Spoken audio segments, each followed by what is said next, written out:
I'm Emily, 31 years old, and 3 weeks ago, I handed my mom my platinum credit card to save my father's life. She said Dad needed emergency heart surgery, and this was the only way. But 5 days later, I found my sister posting selfies from a 5-star resort in Catalina, holding Gucci bags and sipping cocktails. That's when I realized the card wasn't saving my father, it was funding a vacation. Today, Mom texted me. Dinner at 7, we have good news about Dad's treatment. I showed up early with a folder of receipts, screenshots, and one question.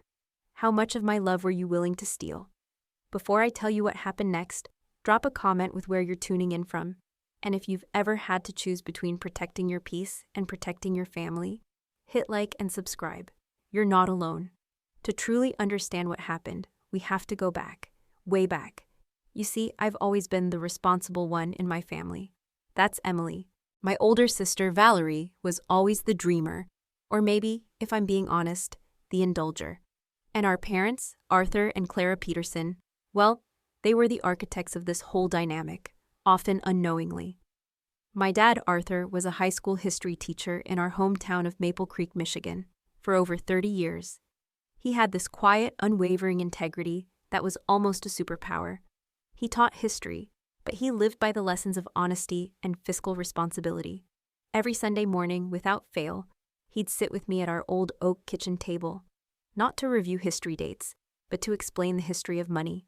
He'd meticulously draw out charts, showing me how compound interest worked its magic, like a slow-growing tree. He'd talk about the importance of an emergency fund, calling it our financial raincoat for stormy days. And he'd always emphasize the difference between needs and wants. So, money comes and goes, Emily, he'd say, his voice calm and steady. But your integrity, once lost, is a difficult thing to recover. When I got my very first paycheck from a summer job at the local ice cream parlor when I was 16, Dad was right there.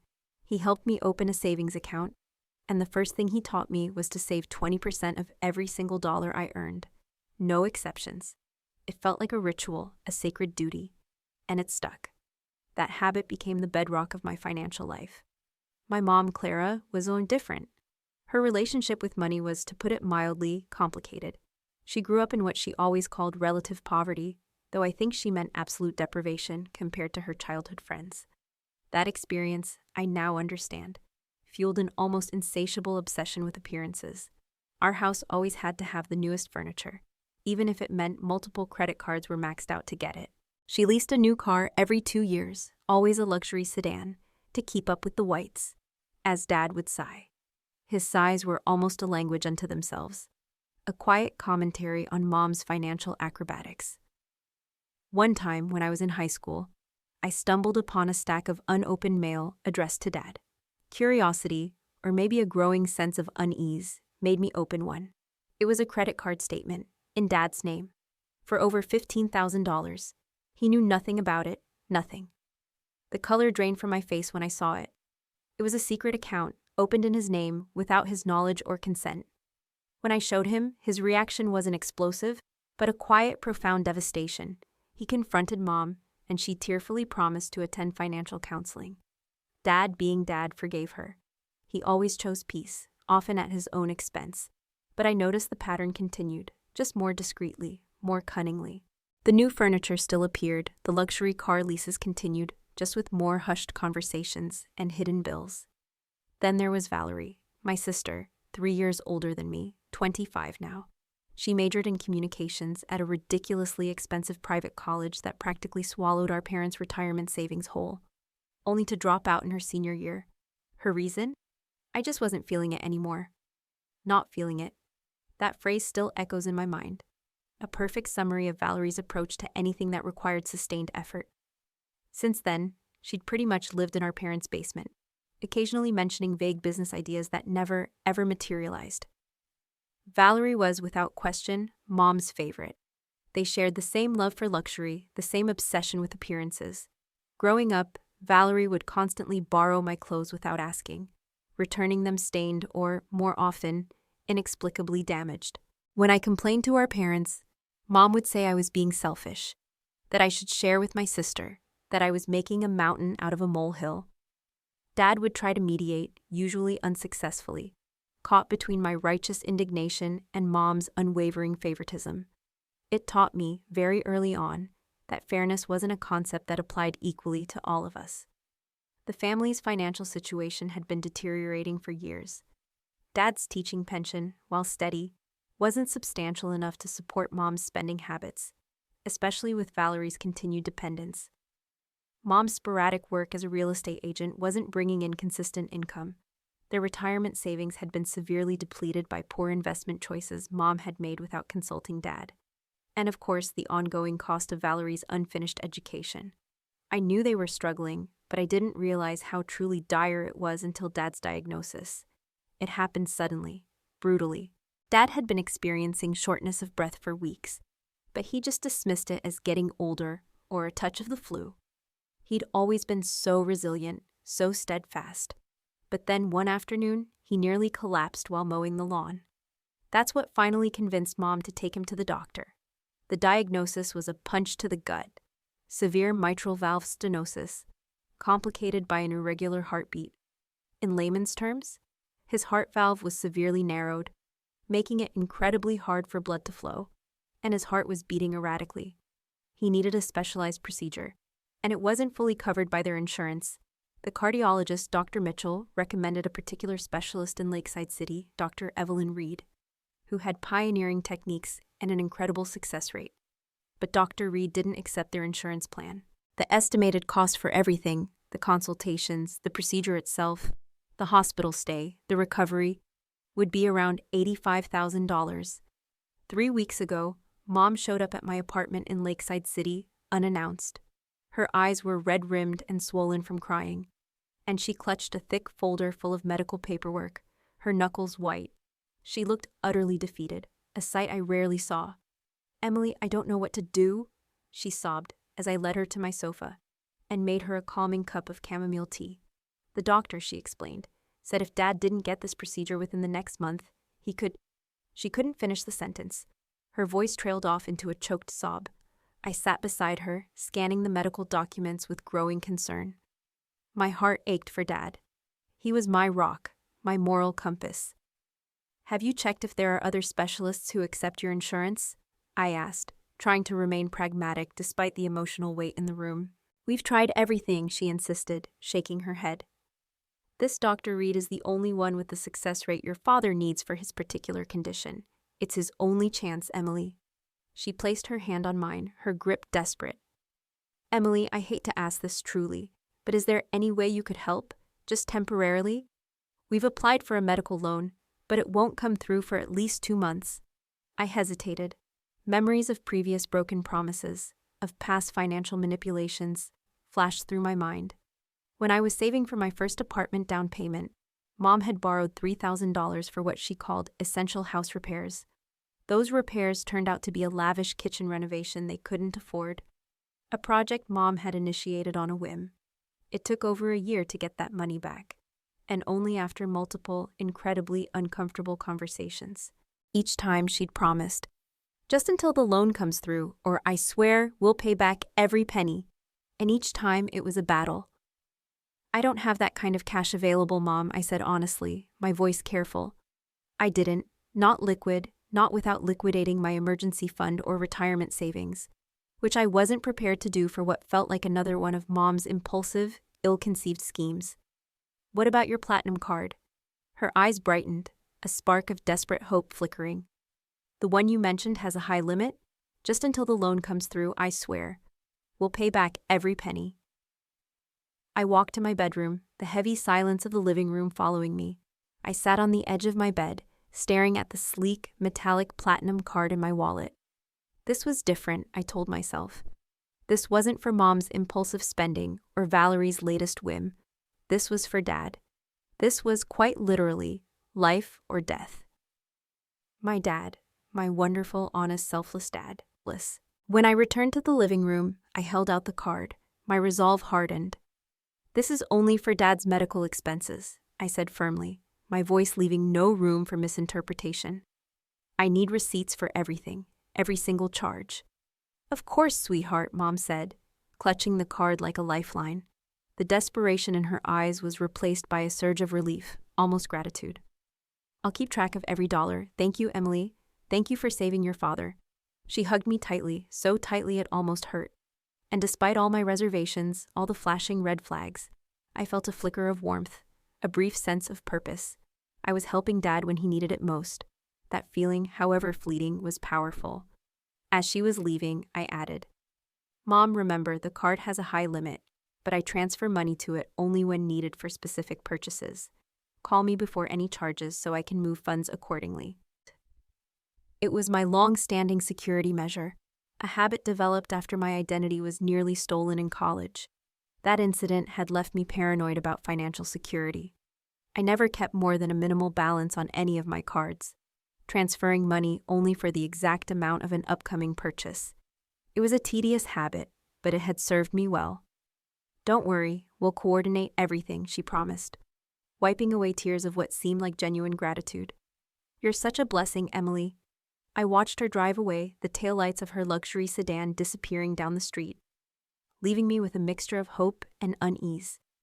Little did I know that this act of love, this attempt to save my father, would unravel our family in ways I couldn't possibly imagine. The first few days after giving Mom my card seemed normal, or at least as normal as things could be when your dad was gravely ill, and you just handed over your financial lifeline to a parent with a questionable track record. She sent me text messages with vague updates. Appointments being scheduled. Consultations with Dr. Reed. Your father is being so brave. One message read, the doctor says we caught it just in time. I clung to those words. At the time, I was completely swamped. I was in the middle of the biggest project of my career at Summit Marketing, rebranding a major tech firm, a project that had the potential to double our agency's annual revenue if successful. My days stretched into nights at the office. I was living on takeout, often falling asleep on the small sofa in our conference room, only to wake up and continue working.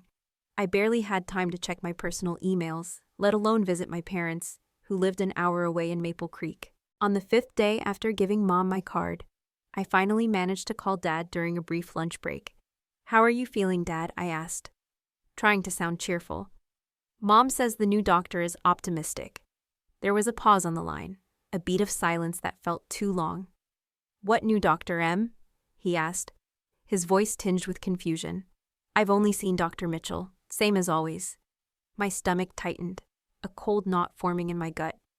Aren't you scheduled with a specialist in Lakeside City, Dr. Reed? First I'm hearing of it, Dad said, the confusion now evident in his tone. Clara mentioned something about looking into additional options, but we haven't made any decisions yet. Why do you ask? I quickly changed the subject, not wanting to worry him, especially given his fragile health. Just checking in, Dad. You know how Mom gets with details. How about Valerie? Is she around?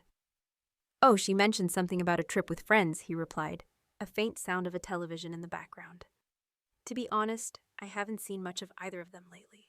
I've been resting a lot. I hung up, a cold dread creeping through my veins. A seed of doubt, planted by Dad's words, began to sprout into something far more sinister. That evening, despite my exhaustion, I decided to check social media before bed, something I rarely had time for during big projects. The first post on my Instagram feed made my blood run cold. It was Valerie, my sister, posing on a beach with a tropical drink in hand, a wide, carefree smile on her face. The caption read, "Surprise getaway. Sometimes you just need to treat yourself." Catalina escaped. #island bliss. #blessed. The timestamp showed it was posted earlier that very day. My first thought was rational, almost desperate for a benign explanation. Perhaps she had saved up for this trip. Or maybe she was there with a new boyfriend who was covering expenses. Valerie had always found ways to enjoy luxuries despite her lack of steady income. But as I scrolled further, more photos appeared. Valerie checking into the Pacific Vista Resort, one of the most exclusive and expensive hotels on Catalina Island. Valerie shopping at high-end boutiques, bags from Gucci and Prada clearly visible in the photos.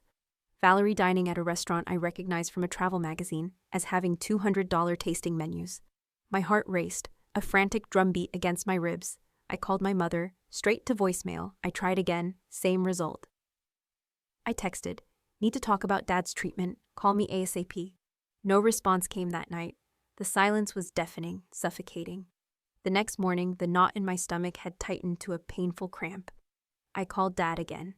"Has Mom been home this week?" I asked, trying to sound as casual as possible, as if I were just making polite conversation. "She's been in and out," he replied, his voice a little stronger, thank goodness. "Said she's been meeting with financial advisors about medical payments. Why do you ask?" "Just checking in," I said, not wanting to stress him. The lie felt like ash in my mouth. "How about Valerie? Is she around?" "She mentioned something about a trip with friends, like I told you," Dad said, a faint cough echoing. "To be honest, I haven't seen much of either of them lately. I've been resting a lot." After hanging up, I called Dad's cardiologist, Dr. Mitchell. I claimed I needed information for insurance purposes, fabricating a story about a new insurance plan requiring updated referrals. The receptionist, a kind but by-the-book woman, confirmed what I feared. "We haven't scheduled any new treatments or referred Mr. Peterson to any specialists recently. His next regular appointment is in 2 weeks, for a checkup." The pieces, which had been floating in a chaotic mess in my mind, began to click into place with sickening clarity. My card wasn't being used for Dad's life-saving treatment. It was funding Valerie's luxury vacation in Catalina. The realization hit me physically. I dropped the phone and rushed to the bathroom, throwing up my lunch. The bile burned my throat, but it was nothing compared to the burning rage and betrayal that consumed me. Back at my desk, I called the credit card company. I tried to sound calm, but my voice trembled. "I need to check recent charges on my Platinum card. I think there might be some unauthorized activity." Without knowing specific charges, they could only confirm that the card was indeed being used and approaching its limit. "The total balance is close to $90,000, Ms. Peterson. Are you sure this isn't what you intended?" $90,000. 90,000. My blood ran cold. How? How was that possible? That evening, I couldn't concentrate on work. The tech firm's rebranding presentation, which was due in 2 days, blurred on my screen. I left early, ignoring concerned looks from my colleagues, who were probably used to seeing me chained to my desk until midnight. In my apartment, I paced back and forth, alternating between white-hot rage and bewildered disbelief. How could they do this? How could Mom, my own mother, prioritize Valerie's vacation over Dad's health? And how could Valerie, my sister, accept such an extravagant gift, knowing where the money was supposed to go? Knowing that Dad needed that money to live? I broke down, sobbing on my kitchen floor, the cold tile a stark contrast to the inferno inside me. I felt utterly betrayed by the people I should have been able to trust most in the world. Through my tears, a decision began to form. A cold, hard resolve. I would confront them directly when they returned. And I would have every piece of evidence in hand. This wasn't just about money anymore. This was about a fundamental breach of trust, a desecration of the sacred bond of family, and the outright exploitation of my love for my father. Over the next 2 days, I documented everything. Screenshots of Valerie's posts from Catalina, the expensive hotel, the designer shopping bags, the 5-star restaurant meals, the deep-sea fishing excursion, the parasailing with the caption, "Always wanted to try this, living my best life." Records of my conversations with Dad's doctor, confirming no new referrals. The vague text messages from Mom about fictional appointments. Each new charge notification on my banking app felt like another stab of betrayal. I couldn't eat or sleep properly, constantly checking my phone for alerts, waiting for the inevitable moment they'd return. Finally, a week after giving Mom my card, I received a text. "We'll be home tomorrow. Good news about your father's treatment options. Can't wait to tell you everything." The sheer audacity of the lie, the casualness of their deception, only strengthened my resolve. Tomorrow, they would have to face what they had done. I rehearsed what I would say dozens of times during my drive to Maple Creek. Should I start with understanding, give them a chance to confess, to explain, to apologize? Or should I lay out the evidence immediately, cold and hard? My hands gripped the steering wheel so tightly my knuckles turned white. The folder of printed screenshots and credit card statements sat on the passenger seat like a ticking bomb. It was dinner time when I arrived, unannounced, at my parents' house. Through the dining room window, I could see the 3 of them sitting around the table. Mom was serving what looked like a celebration dinner. The good china was out, candles were lit, and a bottle of expensive champagne stood open on the table. Dad looked tired, his face pale, but he was smiling faintly as Valerie animatedly told a story. her hands gesturing wildly, a newly acquired tan visible even from here. I stood frozen on the porch for a moment, taking in this bizarre, sickening scene. Dad still looked ill. He moved gingerly when reaching for his water glass. Whatever treatment Mom had claimed to be arranging clearly hadn't happened. My heart ached for him, for his innocent vulnerability. When I rang the doorbell, Mom answered with a surprised expression that quickly shifted to nervous enthusiasm. "Emily, what a wonderful surprise. We were just about to call you with the good news." She ushered me inside, her smile a little too wide, a little too bright. Valerie's smile faltered slightly when she saw me, but she quickly recovered, a practiced ease to her deception. "Hey sis, perfect timing. I was just telling Dad about the amazing sunrise I saw from the hotel balcony on Catalina."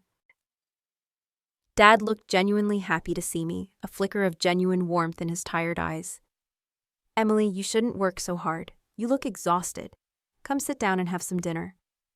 I took a seat, accepting the plate Mom hurriedly prepared for me.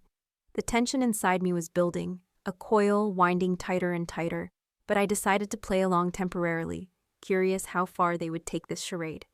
The air hummed with unspoken deceit. "So," I said, picking at my food, looking directly at Mom, my voice carefully neutral. "What's the good news about Dad's treatment?" "Oh yes," she brightened, her eyes darting to Valerie, who gave a nearly imperceptible nod. "Dr. Reed thinks your father is an excellent candidate for the new procedure. We've scheduled it for next month, and he's very optimistic about the outcome." Dad looked confused, a slight frown creasing his brow. "Dr. Reed, is that the specialist you mentioned, Clara? You didn't tell me anything was scheduled." Mom's smile tightened, a fraction of an inch, but I caught it. "I was waiting until it was confirmed, dear. I didn't want to get your hopes up prematurely." I took a sip of water, buying time, letting the cool liquid calm the fire in my throat, trying to control the anger that threatened to erupt. "That's interesting," I commented, my voice still unnervingly calm. "When I called Dr. Mitchell earlier this week, his office wasn't aware of any referrals to specialists for Dad." An uncomfortable silence fell over the table. Mom laughed nervously, a brittle sound that cracked the festive atmosphere. "Oh, there must be some miscommunication. These medical offices can be so disorganized with their paperwork." She waved a dismissive hand, trying to brush it off. "Valerie," I said, turning to my sister, who was suddenly very interested in her mashed potatoes, meticulously pushing them around her plate. "How is Catalina? The Pacific Vista Resort looks beautiful in your photos." She brightened instantly, completely oblivious to the palpable tension that had just settled over the dining room. Her guard, it seemed, was completely down. "It was amazing. The spa treatments alone were worth the trip, and the shopping. Oh, Emily, I found this gorgeous Gucci bag. That was the last one in stock." She gushed, her eyes sparkling with the memory of her indulgence. "Sounds expensive," I commented, leaning back slightly in my chair, watching her. "Where did you get the money for all that? Last I heard, you were between jobs."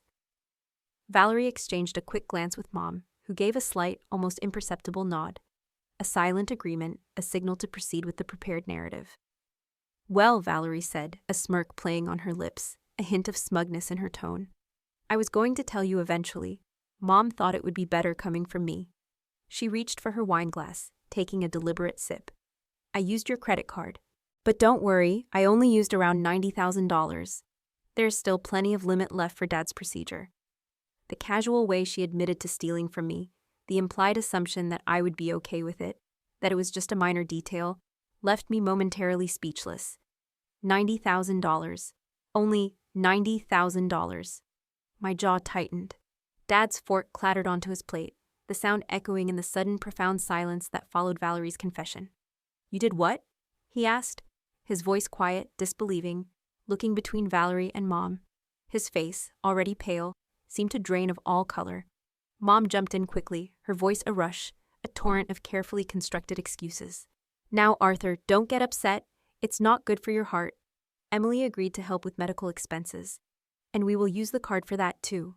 But Valerie has been so stressed lately, and the doctor said a vacation would be the perfect thing for her anxiety."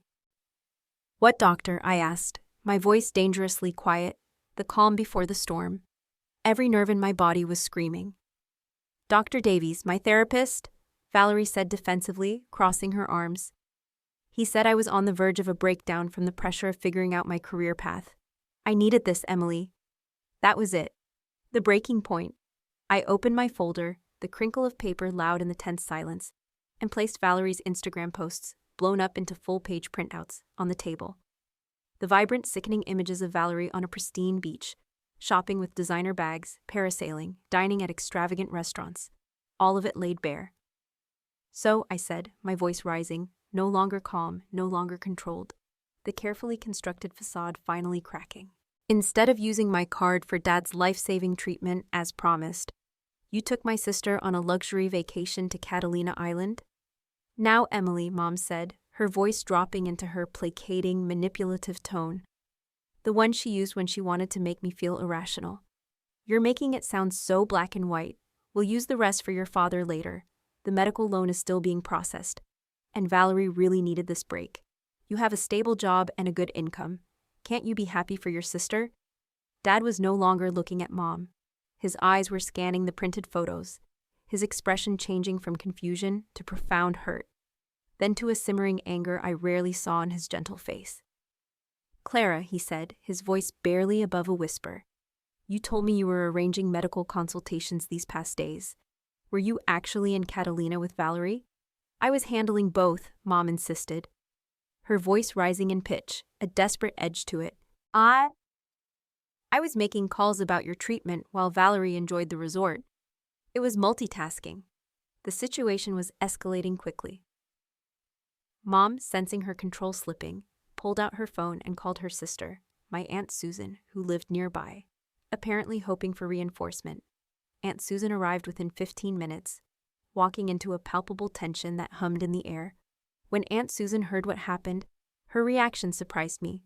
She surprisingly took my side, something Mom rarely allowed to happen. Clara, Aunt Susan said, shaking her head, her face etched with disbelief. This is beyond the pale, using money meant for Arthur's heart condition to send Valerie to Catalina. What were you thinking? You don't understand, Mom said defensively, her face flushed. Emily can afford it. She's always been selfish with her money. Selfish? I repeated, my voice rising, my body trembling with indignation. I gave you my credit card because I thought Dad might die without treatment. How is that selfish? Valerie rolled her eyes, a dismissive gesture that ignited a fresh spark of fury in me. You're being so dramatic, Em. It's just money. You can make more. That's when Dad spoke up, his voice quiet but firm, carrying an unexpected weight. This isn't the first time, is it, Clara? You've done similar things before. He looked at Mom, his eyes piercing. The missing retirement funds from last year that you said were lost in a market downturn? The second mortgage on the house that appeared mysteriously? The credit card in my name I never applied for? His voice was breaking now, thick with pain. Where did all that money go, Clara? Mom had no answer. Her mouth opened and closed, but no words came out. Instead, her eyes darted briefly to Valerie, who was suddenly very interested in examining her freshly manicured nails, avoiding eye contact with anyone. The confrontation continued for hours. Mom cycled through various tactics: justification, minimization, deflection, and finally, tearful apologies that seemed more about getting caught than actual remorse. Valerie alternated between defiant indignation and playing the victim, insisting she was misunderstood, that she needed this break. Other family members, called by Mom, started calling, flooding our phones. The extended family quickly divided into factions, some saying I should forgive and forget because family is family, others utterly appalled by the betrayal. Through it all, I remained calmer than I expected, a strange, cold clarity settling over me. I let them talk themselves into deeper trouble with each new justification. When Mom claimed she'd always intended to pay me back with her next real estate commission, Aunt Susan reminded everyone that Mom hadn't sold a house in over 2 years. When Valerie insisted she needed the vacation for her mental health, Uncle Tom, my dad's brother, who had just arrived after hearing the commotion, asked why a local spa day wouldn't have sufficed. The excuses, the manipulations, the blatant lies piled up. Eventually, when they had run out of excuses, out of breath, I spoke. I think it's time I showed you something else, I said, pulling out my phone and opening my banking app. My finger moved to the screen, showing the current balance of my platinum card. That's interesting, I said calmly, looking directly at Valerie, then at Mom. Because my card only has a $200 limit unless I transfer funds to it. The silence that followed was deafening. It was a silence so profound you could practically hear the gears grinding to a halt in their minds. Mom's face drained of all color, turning ashen. Valerie's jaw literally dropped open, her eyes wide, uncomprehending. Dad looked confused for a moment, then a slow dawning realization spread across his face, followed by something I hadn't seen often, a small, vindicating smile, a tiny, almost imperceptible smirk of understanding. What do you mean, $200 limit? Valerie finally stammered, her voice thin, reedy, devoid of its usual entitlement. The charges went through. I bought first-class tickets. I stayed in a luxury suite. I got the Gucci bag. I held up my phone, showing my banking app. After my identity was nearly stolen in college, I developed a habit. I keep my cards at a minimum limit and transfer money only when I'm about to make a purchase. It's a security measure. But, Mom was struggling to comprehend. Her carefully constructed deception was crumbling around her. How did the charges go through then? They haven't, I explained, the words feeling strangely detached, almost clinical. They're pending authorization. Credit card companies often approve charges temporarily, especially for trusted merchants like airlines and hotels. But within 24 to 72 hours, if the funds aren't there, the charges are reversed and reported as fraud. Valerie's face contorted as the full implications of my words sank in. Her tan seemed to fade, replaced by a sickly green. So all those purchases were never actually approved, she whispered. I finished for her, my voice clear and unwavering. And since I never authorized you to use my card, and it was obtained under false pretenses, I let the sentence hang in the air, the unsaid conclusion, that's fraud. Valerie suddenly rushed from the dining room, stumbling towards the bathroom. The distinct sound of retching followed shortly after. Mom collapsed into a chair, her shoulders slumping, her carefully constructed deception shattering into a million pieces. Dad reached over and squeezed my hand, his grip surprisingly firm. You knew all along? He asked, his voice soft, almost awestruck. Not all along, I admitted, a sigh escaping my lips. But I became suspicious almost immediately. When I confirmed what was happening, I called the credit card company to alert them. But I decided to let this play out a bit. A grim satisfaction settled over me. They had dug their own grave. Mom returned from checking on Valerie, her face ashen, her eyes wide with panic. We have to fix this, Emily. You have to transfer the money to cover the charges. Her voice was desperate, pleading. I looked at her incredulously, disbelief plain on my face. Are you serious right now? You lied to me, stole my credit card, and used it fraudulently, and your solution is for me to pay for it anyway? But Valerie will be in so much trouble, Mom wailed, wringing her hands. They'll call it credit card fraud. It is credit card fraud, Dad said firmly, his voice cutting through Mom's hysteria, surprising us both. His eyes met Mom's, filled with a raw disappointment I'd never seen before. Clara, do you understand what you've done? You could have cost Emily her financial reputation, not to mention stolen from her. Mom switched tactics, tears flowing freely now, a theatrical display of remorse. Emily, sweetie, I'm your mother. I've given everything for you. You can't let this happen to your sister and me. We're family. She reached for my hand, her eyes pleading. For a moment, I felt the familiar pull of guilt and obligation. The invisible chains that had defined our relationship for years. The weight of being the responsible one, the fixer, the one who always stepped in to smooth things over. But something had fundamentally changed inside me. The manipulation wasn't working anymore. The chains, strained to their breaking point, snapped. I pulled out my phone again and dialed the credit card company's fraud department, putting it on speaker.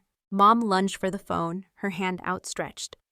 But Dad, moving with an unexpected swiftness, caught her arm, shaking his head firmly. Hello, this is Emily Peterson, I said, my voice clear and steady, devoid of emotion. I'm calling about my platinum card, ending in 7890. Yes, I'd like to confirm that those charges from Catalina were not authorized by me. My card was taken under false pretenses and used fraudulently. I looked directly at Mom as I spoke, my eyes locking with hers. I can provide all details necessary for your investigation. After finishing the call, I gathered my things. The folder, now empty of its evidence, felt light in my hand. Mom was sobbing on the couch, her face buried in her hands. Valerie had emerged from the bathroom, her mascara streaked down her face, her eyes wide and panicked. "You can't just leave," Valerie shouted, her voice shrill, cracking with fear. "You have to fix this. They said the hotel might press charges if the payment doesn't clear." "You're 25 years old, Valerie," I said tiredly, the exhaustion finally catching up to me. "It's time you faced consequences for your actions." "But I could go to jail," she shrieked, clutching her head. "You should have thought about that before stealing $90,000, I retorted. My voice flat, devoid of sympathy. Mom tried one last tactic, her voice muffled by tears. "If you walk out that door, Emily Peterson, you're no longer part of this family." Dad stood up shakily, but with a surprising resolve. His eyes, usually so gentle, were now blazing with a quiet fire. "No, Clara," he said, his voice clear and unwavering. "If Emily walks out that door, it's because you and Valerie pushed her out with your actions. And if that happens, I'll be walking out right behind her."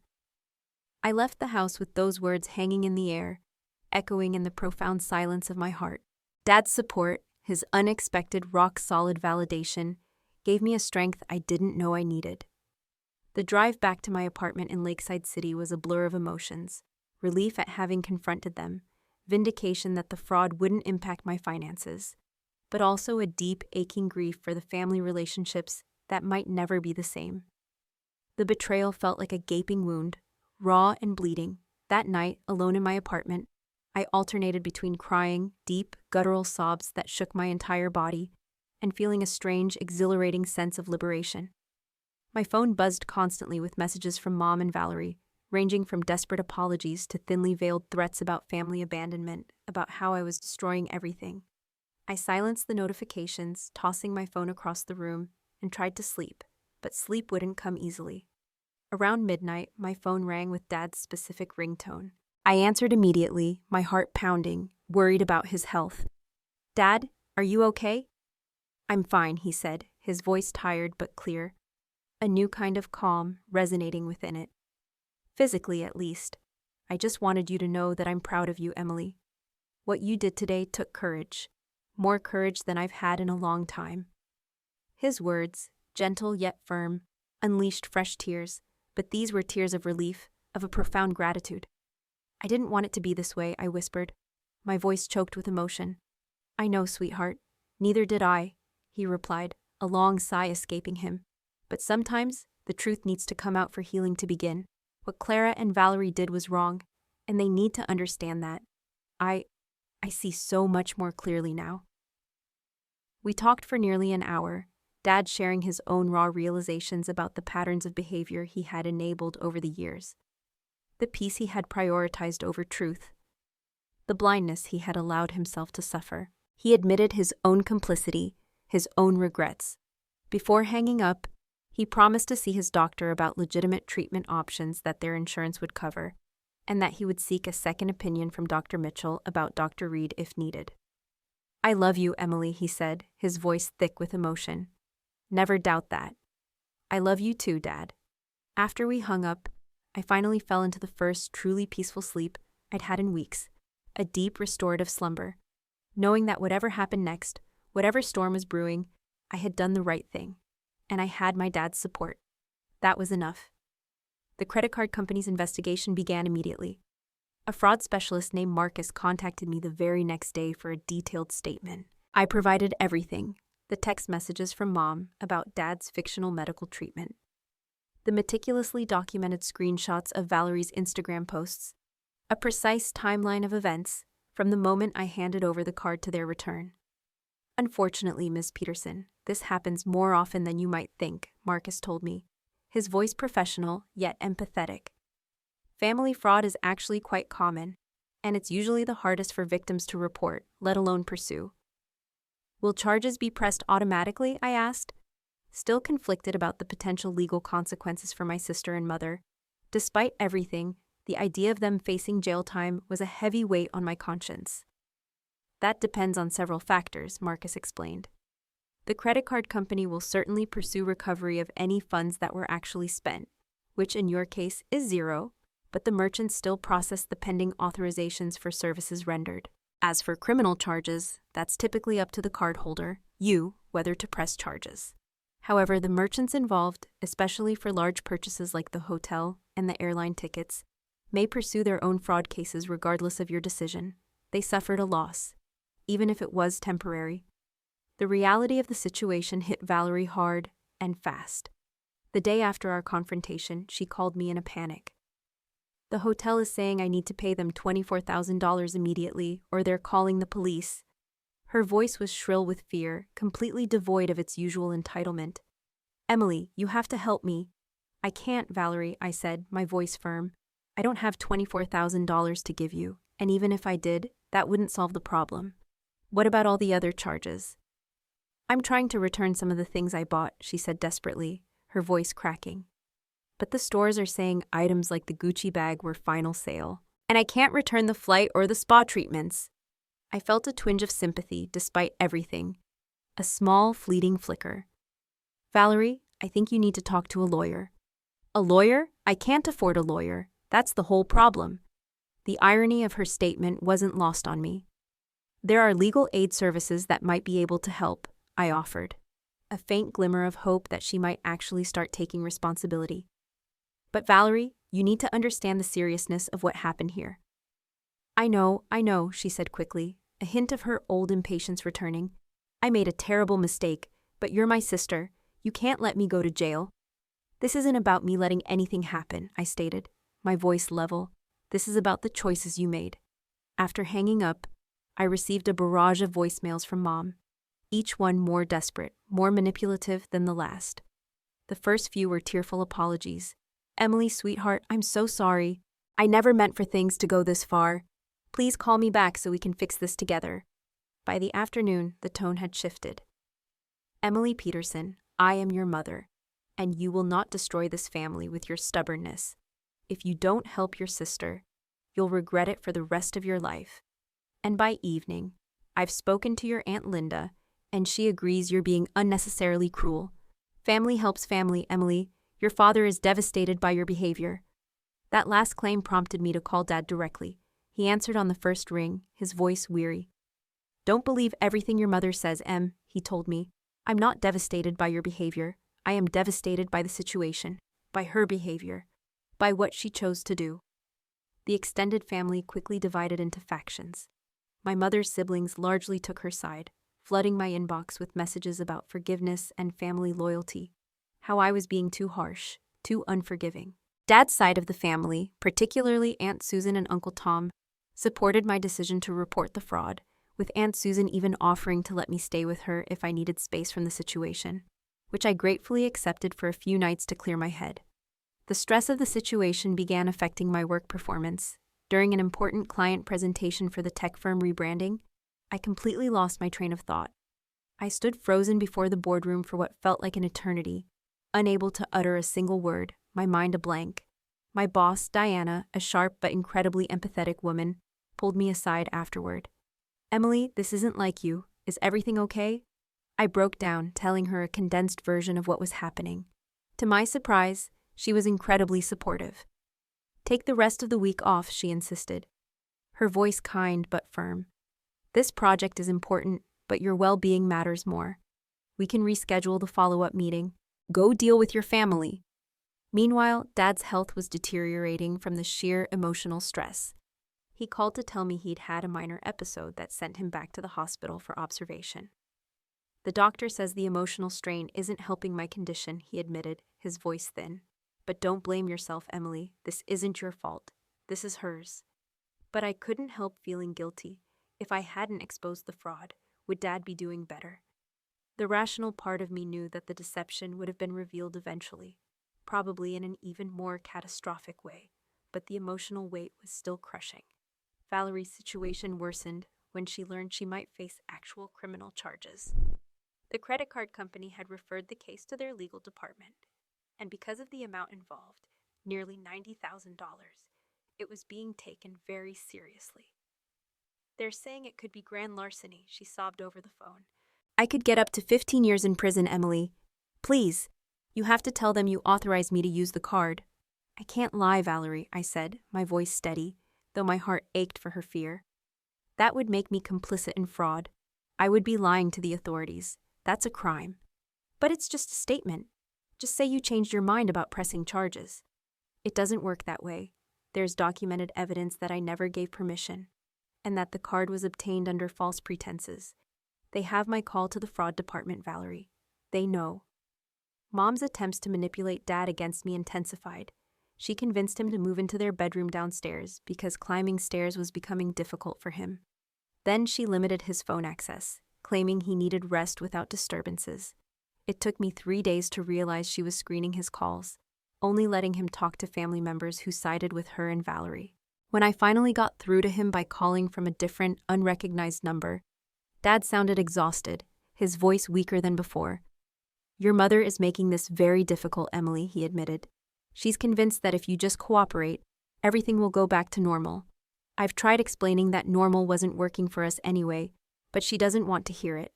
I started seeing a therapist, Dr. Winters, to help process the complex emotions I was experiencing. The grief, the anger, the guilt, the profound sense of betrayal. During our first session, I broke down completely. I feel like I've destroyed my family, I admitted through tears, the words heavy on my tongue. From what you've described, Emily, Dr. Winters said gently, her voice calm and reassuring. Your family was already in trouble. Your mother and sister's actions simply revealed existing problems. You didn't create them. But what if I had just let it go, I asked, searching for an alternative. Then what message would that have sent, she countered, her gaze direct. That it's okay to lie to you, that your boundaries don't matter, that your sister's vacation was more important than your father's health. Sometimes, Emily, the most loving thing you can do is allow people to face the consequences of their actions. It's painful, but it's how real growth happens. Over the following weeks, Dr. Winters helped me understand the deeply dysfunctional family dynamics I'd been entrenched in for years. We identified patterns of enabling behavior, emotional manipulation, and the uneven distribution of respect and responsibility between Valerie and me. What you're describing, she explained, is fairly classic family roles. You've been cast as the responsible one, the fixer, the rescuer, while your sister has been allowed to remain in a perpetual state of dependence. Your mother enables this dynamic, and your father, while loving, has been somewhat passive in challenging it. The insight was painful, a bitter pill to swallow, but illuminating. I began to see how my own behaviors, always coming to the rescue, never setting firm boundaries, had contributed to the very situation I was now in. My constant need to fix things, to be the peacemaker, had inadvertently allowed the dysfunction to fester. Meanwhile, the legal situation continued to evolve. The Pacific Vista Resort on Catalina Island had filed a formal complaint about the fraudulent payment. 2 luxury boutiques were pursuing charges for the unpaid merchandise. The credit card company's investigation was concluding, and they were preparing to make a decision about criminal referrals. 40 days after the confrontation, I faced a critical decision point. The credit card company's fraud department called to ask if I wanted to press criminal charges against my mother and sister. If I declined, they would still pursue recovery of funds from the merchants, but might not refer the case for criminal prosecution to the district attorney. Miss Peterson, the fraud investigator said, his voice neutral.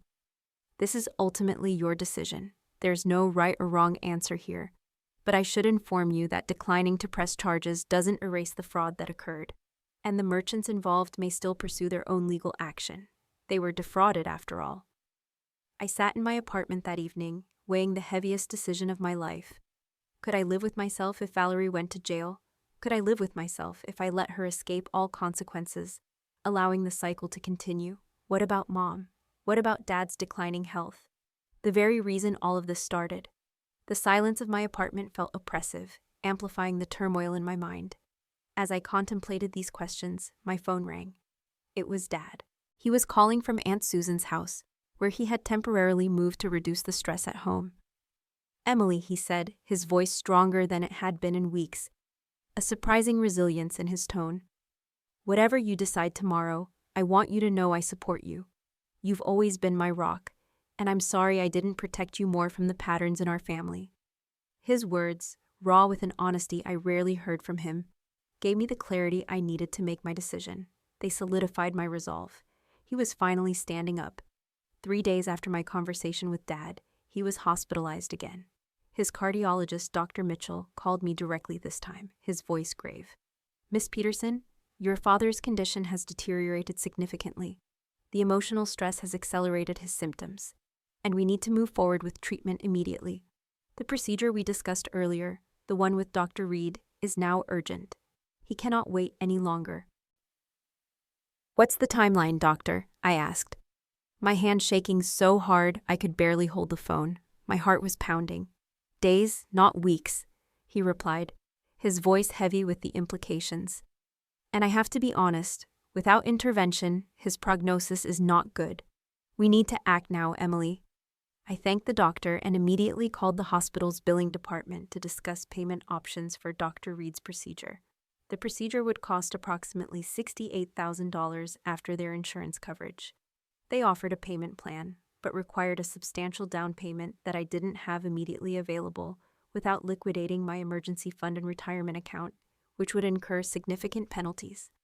Within an hour of that call, Mom showed up at my apartment, looking haggard but determined.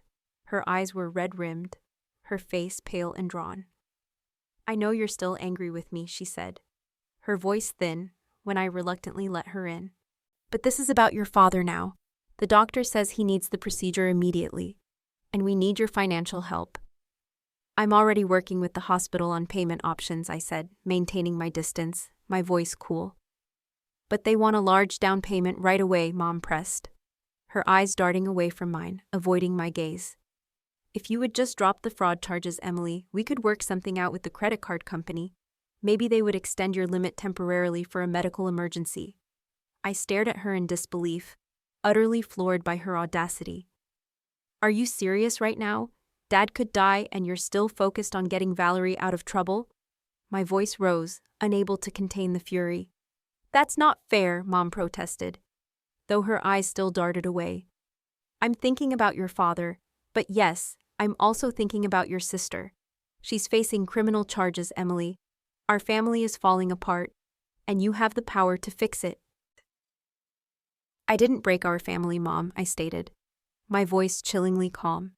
"You and Valerie did that. When you stole my card and lied about Dad's treatment. When you chose a vacation over his life." Mom collapsed onto my sofa, finally, truly showing genuine emotion.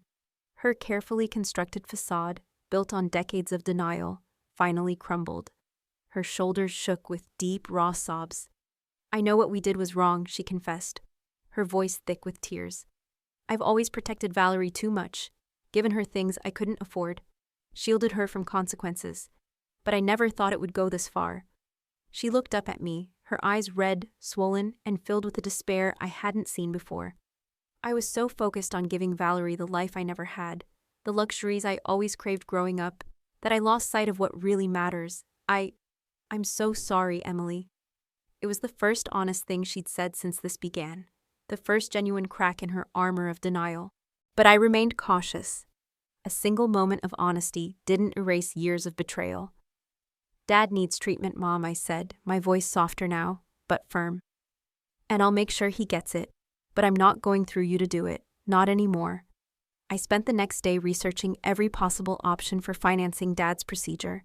I spoke with medical finance companies, investigated hospital charity programs, and even considered a personal loan. Eventually, I made the agonizing decision to liquidate my emergency fund and take the tax hit on a partial withdrawal from my retirement account. It would set me back financially for years, possibly a decade, but Dad's life was worth more than money. He was my anchor, and I couldn't lose him. Meanwhile, Valerie had been making changes of her own. To my surprise, she had found a job as a receptionist at a local dental office, and she had been selling her designer clothes and accessories online to raise money. She called me tentatively, her voice lacking its usual entitlement, replaced by a quiet humility. "Emily, I know you probably don't want to talk to me, but I heard about Dad.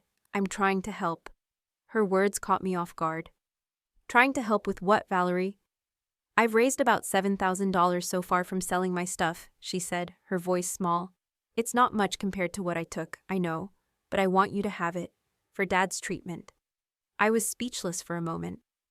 You're selling your things? Everything I bought in Catalina and more, she confirmed. And I've also started this job. It's not glamorous, but it's something. And I'm meeting with a court-appointed attorney tomorrow about the fraud charges. It was the first undeniable sign that Valerie might actually be taking responsibility for her actions. A glimmer of hope, tiny but real, pierced through the darkness. That's good, Valerie, I managed to say. I know it doesn't fix what I did, she said, her voice filled with a raw sincerity.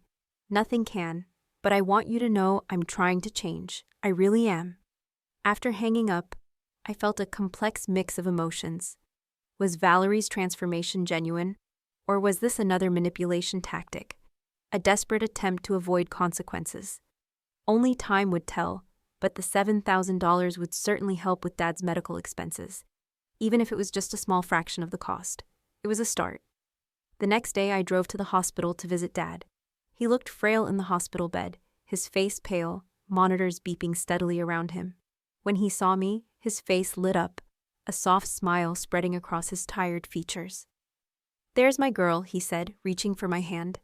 I sat beside him, fighting back tears. "Dad, I've arranged to pay for your procedure. It's happening tomorrow morning." His eyes widened in surprise. "Emily, that's too much. Your mother mentioned you might help, but I had no idea you were covering everything." "Not everything," I clarified, taking a deep breath. "The insurance is covering part, and believe it or not, Valerie is contributing what she can." Dad looked genuinely surprised. "Valerie? Our Valerie?" I nodded. "She's selling her things, and she started a job." A wide, genuine smile spread across Dad's tired face, reaching his eyes. "Well, I'll be damned," he whispered, a hint of his old humor returning. Maybe something good is coming from this mess after all. We spent the next hour talking honestly, truly honestly, about the family dynamics that had led us here. For the first time, Dad acknowledged his role in enabling Mom's financial irresponsibility and Valerie's entitlement. "I always thought keeping the peace was the most important thing," he admitted, his voice soft, filled with regret. "I didn't want to rock the boat, so I looked the other way too often." "I failed you by not standing up more, Emily. I'm so sorry." "You didn't fail me, Dad," I said, squeezing his hand. "You taught me values that have served me well. But yes, sometimes peace comes at too high a price, and sometimes the boat needs to be rocked for it to get back on course." Before leaving, I made it clear that my payment for his procedure was going directly to the hospital, not through Mom. Dad understood and readily agreed it was the wisest approach. He'd seen the depth of the deception. That evening, I met with Mom at a neutral location, a quiet cafe halfway between our homes. I laid out my terms clearly, calmly, unequivocally. "I'm paying for Dad's procedure directly, Mom, not through you, not with my credit card. I've already made arrangements with the hospital." Mom nodded, surprisingly compliant, her eyes still red-rimmed from crying, but with a new understanding in them. "Going forward," I continued, my voice steady, "I'm setting clear boundaries. I love you, Mom, but I don't trust you right now. That trust will need to be rebuilt, slowly, over time. And it starts with transparency." "What about the fraud charges?" she asked tentatively, her voice barely a whisper. "I've been thinking about that," I said, my gaze firm.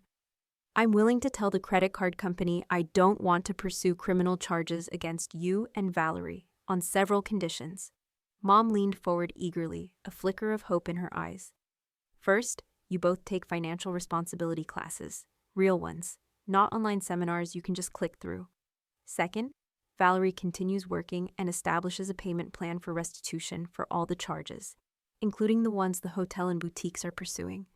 Third, you seek therapy, Mom, to address why you've enabled Valerie's behavior for so long and your own relationship with money. And finally, Dad has equal access to all financial information and decisions going forward. No more secrets, no more hidden accounts, no more unilateral decisions." Mom's face showed a mix of relief and resistance, a fleeting battle playing out on her features. "That's a lot to ask, Emily," she said, her voice laced with a hint of her old self. "It's actually very little considering the alternative," I pointed out, my voice unwavering. "And these aren't arbitrary demands. They're necessary steps for healing, for all of us, for our family to have any chance. After some negotiation, much less than I anticipated, Mom agreed to my terms. I made it explicitly clear that any violation, any slip back into old patterns, would result in me reconsidering my position on the criminal charges. The path was set, however fragile. The next step was family counseling. I arranged a session with Dr. Winters, who specialized in family dynamics. All 4 of us attended. Dad was wheeled in from the hospital for a few hours with special medical permission. The session was tense, raw, and incredibly difficult, but ultimately productive. It was like peeling back layers of an old wound, exposing the deep-seated issues that had festered for decades. Clara, Dr. Winters observed, her voice calm yet incisive, your desire to give Valerie everything, to shield her from struggle, stems from your own childhood deprivation. You're trying to compensate for what you didn't have, but it's created a new problem. And to Dad. And Arthur, your reluctance to confront financial issues, your desire for peace at any cost, comes from watching your parents' bitter arguments about money. You learned that conflict was destructive, and you avoided it at all costs. These patterns, she explained, didn't excuse what happened, but understanding them could help prevent similar situations in the future. By the end of the session, we had a framework for moving forward, not as the same family we were before, but as something potentially healthier, potentially stronger. The road ahead would be long, fraught with challenges, and with no guarantees of success. But for the first time in weeks, I felt cautiously hopeful. As I drove back to Lakeside City that evening, the city lights shimmering in the distance, I reflected on how a single decision, giving my mother my credit card, had catalyzed such profound, painful, yet ultimately necessary change in our family.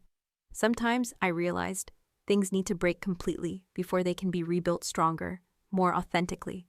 6 months later, 6 whole months.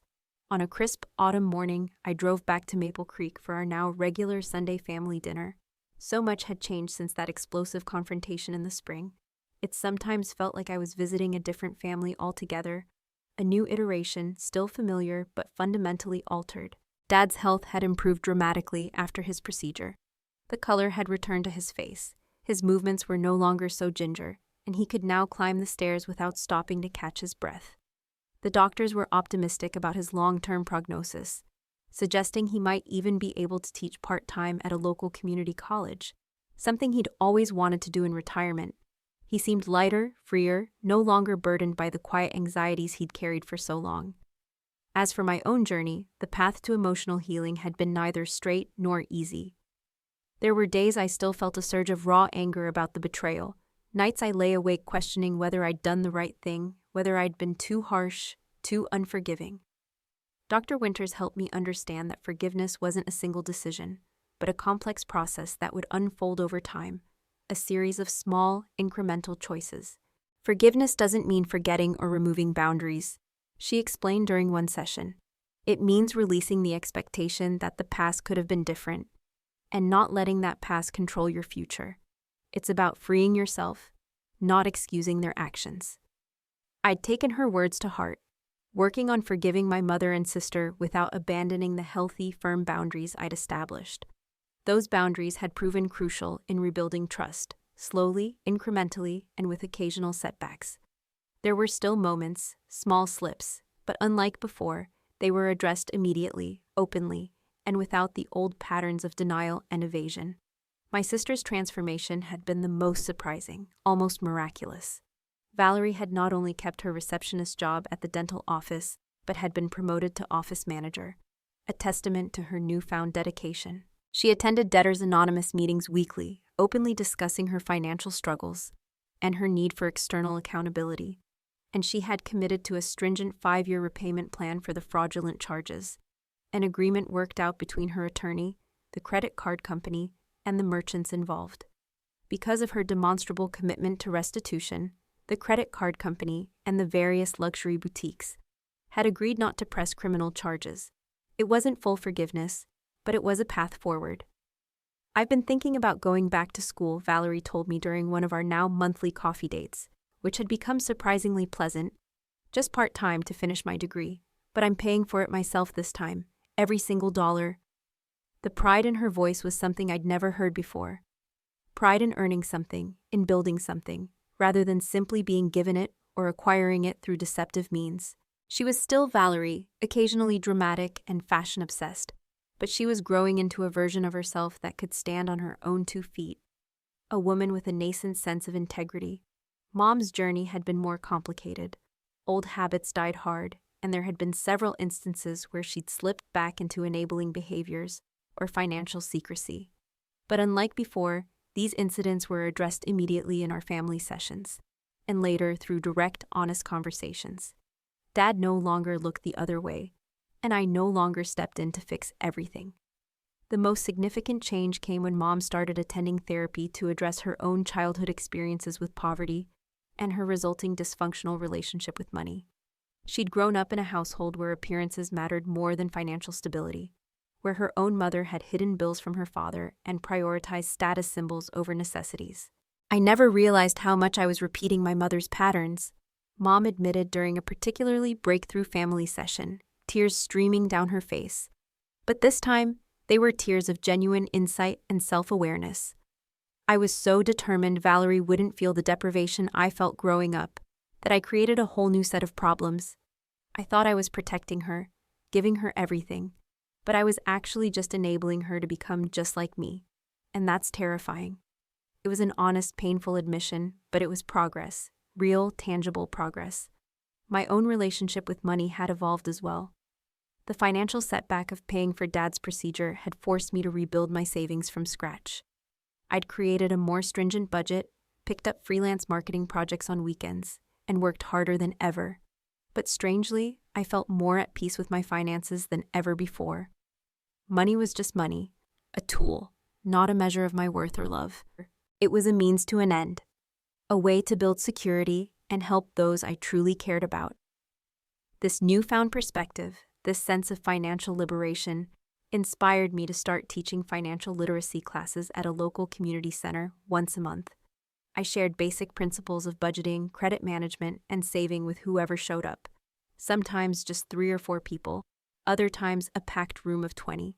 Seeing the light of understanding in someone's eyes when they grasped how compound interest worked, or realized they could create a budget that actually fit their life, was incredibly rewarding. It was a way to turn my painful experience into something positive, to prevent others from falling into similar traps. My relationship with Dad had deepened profoundly through this entire ordeal. We now spoke on the phone several times a week, having the kind of honest, vulnerable conversations that had been rare before. "I was thinking about what you said last week," he told me during one call, his voice filled with regret, "about how you always felt you had to be the responsible one, even as a child. I want you to know, Emily, I see that now. And I'm so sorry for putting that burden on you, for not stepping up more." These acknowledgments, these heartfelt apologies, healed wounds I hadn't even realized were still open, still festering.